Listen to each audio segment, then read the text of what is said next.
we're just going all in on this two-handed backhand today. Another interesting tip that helps me is kind of sinking into the ball or leaning in to the ball with my right shoulder when I hit the two-handed backhand. So I'll think of it, and if I'm having trouble, I'll kind of think of it like this. It helps keep me, it helps bring me back to having a great two-handed backhand, which I do.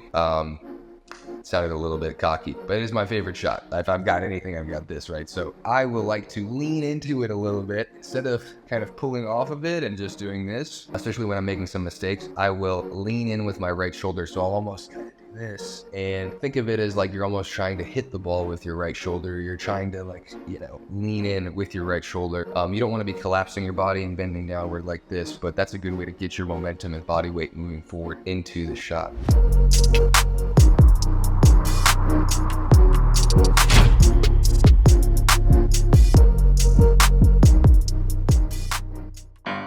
Look how we made it this far. Haven't we made it, my love? Oh, honey, look how we made it this far. Hasn't the pace been a long bit, honey? Take a look at where we are. You, I owe it to you. I owe it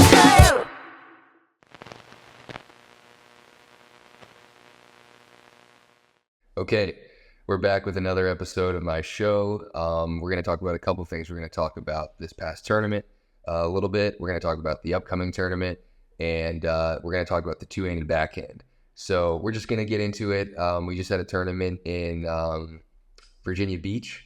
Got to the quarterfinals of mixed doubles, and then Christian and I in men's doubles, we lost to Riley Newman and Rafa Hewitt. They played great. And it's just a couple things that I noticed in Virginia Beach. I think it seems like the pros are driving even more thirds. I think driving the ball is getting even more and more common, and it's something where it's not even necessarily something that you're trying to win the point with, but you're just seeing it more and more frequently at the pro level. So definitely just be aware of how often people are driving, the different types of reasons that people would be driving. So for example, I think, for me, like I like to drive my third pretty low and keep it kind of pretty safe. I'm not trying to hit it so hard, but instead I'm just trying to set myself up for a fifth shot drop. I actually think that it makes it easier for me to drop that next one. And there's a couple different reasons why you wouldn't even really think of it. But for me, like hitting a third shot drop right after the serve is a little tougher, especially if my partner just served. Just think about it this way, like, let's say you just got the ball back. Now your partner's serving, they serve, your opponent hits a return, and now it's your turn to hit a third shot, and you haven't actually hit a ball in a solid minute. You're a little cold, so to speak. But for me, it's a lot easier to just hit a drive that's low, get myself engaged into the point, and then drop the ball in, because dropping the ball is generally a little more difficult than driving. I think that's pretty much understood across the board. Obviously, you have a lot more space to drive the ball into. You could drive the ball into the entire court. With a drop, you're just trying to get into that kitchen, and if you miss the drop a little deep or high, it's a little tougher than with a drive, where as long as you keep it in, you're going to get another chance usually. So yeah, I think just driving the ball, getting yourself engaged into the point right off the bat, and then dropping the next one. I think it also gets you into a good mentality, kind of gets you into that aggressive mentality. So yeah, seeing that very often, and that's pretty much the main thing that I'm seeing there. And now this upcoming weekend, I'm super, super excited because I'm playing with Catherine Parenteau in mixed doubles, who is, obviously consensus top 2 or top 3 mixed doubles player. She's playing super, super well. She's using the 007. She's hitting the ball even harder. And we're just so, so excited about that partnership. So we'll see. There was a crazy match, actually, that she was involved in. Her and Christian played against Riley Newman and Jackie Kawamoto. And I would encourage you guys to watch this one if you haven't watched it yet. So I'm not going to spoil it, but let's just say I can't even tell you what happened. It was one of the best matches ever, and there was a lot of match points saved. I think 10 match points saved. Just one of the craziest matches that I've ever seen. So I'm not going to spoil it, but it's Catherine and Christian Alshon versus Riley and Jackie. So check that one out. And yeah, that's pretty much it. Not going to talk too much about the past tournament. I'm just kind of feel like I should have done better. So we'll just move on. I honestly have just as much fun teaching anyway with all these tip videos. I actually want to do a quick shout out not really a shout out. This is more, you want to hear. It's funny when I say shout out, people are like, oh, whatever, shout it out. But this is actually something that you might want to hear. So we've decided, my team, my coaching account team, we've decided to start doing 2 tip videos a day, every single day for the rest of my life, until I'm done with pickleball, until I'm retired, and you have until you block me on Instagram because I start doing badminton or some other sport, until I've moved on. We're doing 2 tip videos a day, every single day, on my coaching Instagram account. So it's going to be a lot of content. Yesterday we went to the gym, which also has pickleball courts, and that's where we recorded it. We did, I think, something like 60 videos, just tip video after tip video after tip video. So we are just going to be throwing out a wealth of knowledge, just an abundance of content we are going to be putting on. It's just the content, the Instagram account is James Ignatowich Coaching. So that's, if you're not following it, then check it out if you want it. So just James Ignatowich Coaching, that's the Instagram account. 2 tip videos a day, every single day. We're starting in a few days. And it's going to be crazy. So check that out. Sorry, my voice is a little tired. Just been a lot of stuff going on. All right, so now we're going to talk about the two-handed backhand. So we did, I think, 10 tip videos on this yesterday, and there's been a bunch of discussion on how do you hit a better two-handed backhand, especially as it relates to the drive. So people want to have a good two-handed backhand drive. And real quick, one of the big advantages of having a good two-handed backhand drive is that you do not have to run around it to hit a forehand. And if you trust your backhand drive, then if it comes to your left side, instead of running around it and then creating all that extra space, taking away some of your own time, you can kind of just stand there, hit the two-handed backhand drive, and then set yourself up for another ball where, let's say you hit a good two-handed backhand drive, you want to follow it in a little bit, and then you can crush the next one. But if you had to run around it and hit a forehand, there's all that extra space for your opponent to hit the ball into, and it can take some of your own time away, give some time to your opponents. So having a two-handed backhand drive that you can rely on, super, super helpful. It also helps with your backhand speed up because they're very similar shots, obviously. So one thing with the two-handed backhand drive that I think is the most important thing, I think if you're not doing this thing on your two-handed backhand drive, it's going to be pretty much impossible to be consistent, and that is staying at the same height throughout the swing. So not just getting low, which is essentially important, but staying low while you make contact with the ball. So if you see players hitting two-handed backhand drives at the pro level, what you'll notice is instead of them hitting it and then coming up while they hit it, they are staying at the exact same height. So you kind of want to imagine that there's something an inch above your head and you do not want to touch it on the two-handed backhand drive. So I could not stress that anymore. Pretend like there's a ceiling right here and you don't want to touch it right while you're hitting that two-handed backhand drive. All right, so guys, James Ignatowich here. I'm here to tell you about Selkirk's newest creation, the Vanguard Pro. It's got vibration, absorption, thermoform. It's got 4 layers of 12K raw carbon, and I've tried it. It's an awesome paddle. Selkirk's always coming out with the best new stuff, and I've always tried every single new paddle that they've come out with. That's just because I'm addicted to trying new stuff, and Selkirk's always, surprising me with new great paddles. So if you're anything like me, or if you just want to use a great paddle that's got great vibration, absorption, extra power, it had great spin and great control, felt like it had pretty much everything I wanted, make sure to try it. Vanguard Pro, awesome paddle, give it a shot. Just for the split second that you're making contact with the ball. So while you're contacting the ball, stay down. Super, super important. And I see this all over the place. Players bending their knees with the two-handed backhand drive, right? They start bent and they think, okay, I bend my knees, I'm in a great spot. And then while they hit it, they're pulling up. And just like I have always said, if you bend your knees before making contact with the ball, and then while you're making contact, you're standing up straight again, you've basically done a squat for no reason. You've just bent and then come up, and you haven't done anything. So the reason you use your legs is so that you can have them engaged and bent while you're hitting the shot. So stay down. The other thing is, and I can go on and on about why it's important, but we'll keep it moving. Just trust me, stay down. Okay. The other thing is, with your right leg, or for me it'd be my right leg, just your dominant leg, I would highly, highly recommend, actually I wouldn't recommend, I say you have to do this. Your front leg should be, or your dominant leg should be in front while you're hitting the ball. So instead of having an open stance, like let's say your feet are parallel to the net, you want your right leg to be in front of your left leg, your dominant leg to be in front of your non-dominant leg.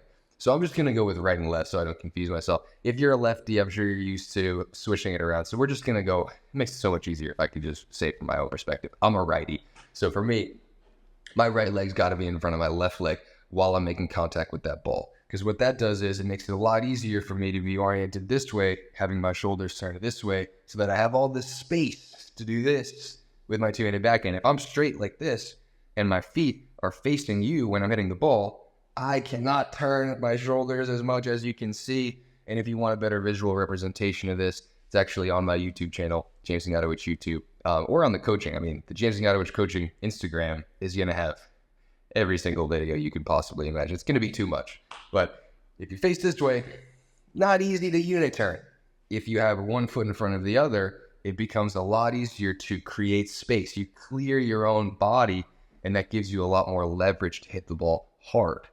Okay, so it's kind of like, for example, if you watch somebody play baseball and somebody's a big hitter and they want to crush a baseball, they don't just do this, right? But you'll see a lot of players on the pickleball court hit a backhand like this. Doesn't make sense. So you turn your shoulders, and then also while you're turning your shoulders, your right foot's in front of your left. Dominant foot is in front of the non-dominant foot. So that's point number 2. Sorry, I kind of rambled there. Point number 3 is that it should feel more like a lefty forehand than anything. It's almost all coming from the left arm. We all know this. I'm going to make this one quick. But if you cannot hit a good lefty forehand, you will not have a good two-handed backhand, or at least a decent lefty forehand. You will have, I mean, you could maybe have an average two-handed backhand, but I can promise you that every pro, all the best players that have two-handed backhands, they can hit 5-0 level lefty forehands, including myself. So that's the best drill, I think, is just go out there and hit lefty forehands. Everybody tells you that, though, so we'll move on from that. And then a tip that not a lot of people will tell you, is that your right hand, and this will make or break your backhand, believe it or not. I've seen a lot of, it wouldn't make or break mine. I could probably get away with it, right? I like my backhand. But most people, if you're doing this, it's not good. If your right hand is squeezing the paddle too hard, which I see way too often, you're going to be in trouble on a two-handed backhand. On a two-handed backhand, your right, just like we say, it's all coming from the left, right? So your right hand and right arm needs to just be barely touching it. Like on a 1 out of 10 scale, 1 is, you're not even touching it, and 10 is like trying to choke something out. I'd say you should be at like a 2 or a 3 with your right hand in terms of how hard you are gripping the paddle. So do not grip the paddle too hard with your right. With your left or your non-dominant hand, you can grip it a little harder, especially on a drive. You want to hit it hard. But that right hand needs to be super loose because it's just there to guide the paddle. That's all that it's doing. So I can't stress that one enough. Almost exaggerated. This helped a guy that I was working with privately. If you guys want private coaching with me, you can hit me up on James Ignatowich Coaching Instagram. But it's I don't know. We have a waiting list. Actually, we might, let me know. Everything, it's expensive. We have a waiting list, but we can be flexible. Anyway, guy that I was working with privately, who, if you work with him privately, you're going to get better. Just saying. Anyway, we were trying to get him to just exaggerate with the right hand, basically almost like we wanted it to fall off. And something that we did tell him, let your right pinky even just come off the paddle. I wouldn't tell you to do this on a real two-handed backhand, but just practice that way where your right hand you're exaggerating. You're not even touching the paddle, basically almost with your right hand, and then hit the two-handed backhand. And then you can add a little grip pressure from there, but you kind of want to work backwards from there and then see what happens. That helps a lot. So let's see. What's another issue that people have on the two-handed backhand? Because there's a lot of issues. And, if anybody tells you that you should not have a two-handed backhand, or that a one-handed backhand is a better shot in pickleball, or that a one-handed backhand, why are all these players, people ask, why, I see it in the comments. Why are players at the pro level using a two-handed backhand? It's just a paddle. You can use a one-handed backhand. No, just no. The answer is just no. The trend is your friend. 2 years ago, almost everybody was just using a one-handed backhand. Nowadays, I think out of the top 20 players in pro pickleball, 19 of them at some point will put two hands on the paddle with a two-handed backhand. The only guy that never will put two hands on the paddle is Tyson. That's it. Ben, pretty much everybody. Ben obviously used to only use a one-handed backhand. He kind of sort of prefers one-handed backhand in a lot of shots, but he's using it too now a lot too. I would probably need 5 podcasts to explain and go into depth on all the advantages of a two-handed backhand. We don't have that kind of time. Just trust me, it's helpful. Okay, let's see, what else? When you're hitting the two-handed backhand, you actually want to be coming around it a little bit. You want to be, and what that means is getting the outside of the ball. So if this is the ball, and we're speaking as a righty here, if this is the ball, you actually want to be getting a little bit of the left side of the ball, getting around the ball. It's not purely just topspin for me. There's actually just the tiniest bit of side spin because I'm getting around it. I think that actually helps me accelerate more and keep the ball in. So yeah, the topspin forehand, it's just topspin. The backhand, you're kind of coming around a little bit. You're kind of almost cupping it a little bit and getting the side of it. So those would be the main things, keeping the head still. Obviously, you have to keep the head still. And here's another interesting tip that actually helps me. We're just going all in on this two-handed backhand today. Another interesting tip that helps me is kind of sinking into the ball or leaning in to the ball with my right shoulder when I hit the two-handed backhand. So I'll think of it, and if I'm having trouble, I'll kind of think of it like this. It helps keep me, it helps bring me back to having a great two-handed backhand, which I do. Sounded a little bit cocky, but it is my favorite shot. If I've got anything, I've got this, right? So I will like to lean into it a little bit instead of kind of pulling off of it and just doing this, especially when I'm making some mistakes. I will lean in with my right shoulder. So I'll almost kind of do this and think of it as like you're almost trying to hit the ball with your right shoulder. You're trying to lean in with your right shoulder. You don't want to be collapsing your body and bending downward like this, but that's a good way to get your momentum and body weight moving forward into the shot. So those are the main things. Another thing you could think of is hitting the ball with your shoulders. It's very similar, but kind of the same concept. Instead of just doing this, hitting it with your shoulders. So your shoulders are hitting the ball. That's another great way to think of it. But yeah, that is pretty much it. I have nothing else for you guys today. And if you have any extra questions on the two-handed backhand, leave it in the comments. I'll probably reply. I've been replying to some videos. I'm replying to all the comments. Some I'm not. I'm just extremely busy. I'm trying to play pro pickleball out here and do a podcast. So it's I've got a lot going on. But anyway, thanks for watching, guys. That's all we got.